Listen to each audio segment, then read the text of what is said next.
ज्ञानचंद नामक एक जिज्ञासु भक्त था। वह सदैव प्रभु भक्ति में लीन रहता था। रोज सुबह उठकर पूजा, पाठ, ध्यान, भजन करने का उसका नियम था। उसके बाद वह दुकान में काम करने जाता। दोपहर के भोजन के समय वह दुकान बंद कर देता और फिर दुकान नहीं खोलता था। बाकी के समय में वह साधु संतों को भोजन करवाता, गरीबों की सेवा करता, साधु संग एवं दान पुण्य करता। व्यापार में जो भी मिलता उसी में संतोष रखकर प्रभु प्रीति के लिए जीवन बिताता था। उसके ऐसे व्यवहार से लोगों को आश्चर्य होता और लोग उसे पागल समझते। लोग कहते हैं, यह तो महामूर्ख है, कमाए हुए सभी पैसों को दान में लुटा देता है, फिर दुकान भी थोड़ी देर के लिए ही खोलता है। सुबह का कमाई करने का समय भी पूजा पाठ में घुमा देता है। यह पागल ही तो है। एक बार गांव के नगर सेठ ने उसे अपने पास बुलाया। उसने एक लाल टोपी बनाई थी। नगर सेठ ने वह टोपी ज्ञानचंद को देते हुए कहा, यह टोपी मूर्खों के लिए है।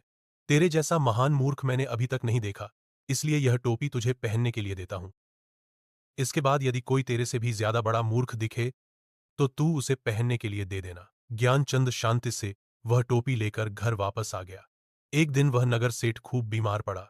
ज्ञानचंद उससे मिलने गया और उसकी तबीयत और हालचाल पूछे। नगर सेठ ने कहा, भाई, अब तो जाने की तैयारी कर रहा हूं। ज्ञानचंद ने पूछा, कहाँ जाने की तैयारी कर रहे हो? वहां आपसे पहले किसी व्यक्ति को सब तैयारी करने के लिए भेजा कि नहीं? आपके साथ आपकी स्त्री, पुत्र, धन, गाड़ी, बंगला वगैरह जाएगा कि नहीं? भाई, वहां कौन साथ आएगा? कोई भी साथ नहीं आने वाला है। अकेले ही जाना है। कुटुंब, परिवार, धन, दौलत, महल, गाड़ियां सब यहीं पर छोड़कर जाना है। आत्मा परमात्मा के सिवाय किसी का साथ नहीं रहने वाला है। सेठ के इन शब्दों को सुनकर ज्ञानचंद ने खुद को दी गई। वह लाल टोपी नगर सेठ को वापस देते हुए कहा, यह लाल टोपी अब आप ही इसे पहनो। नगर सेठा, क्यों? ज्ञानचंद, मुझसे ज्यादा मूर्ख तो आप हैं।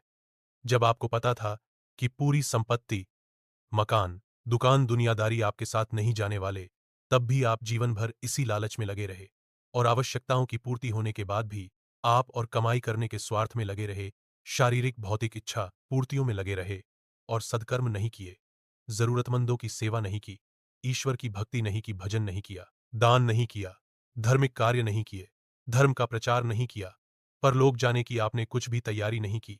अब आप खुद समझ जाइए कि सबसे भामूर्ख कौन है।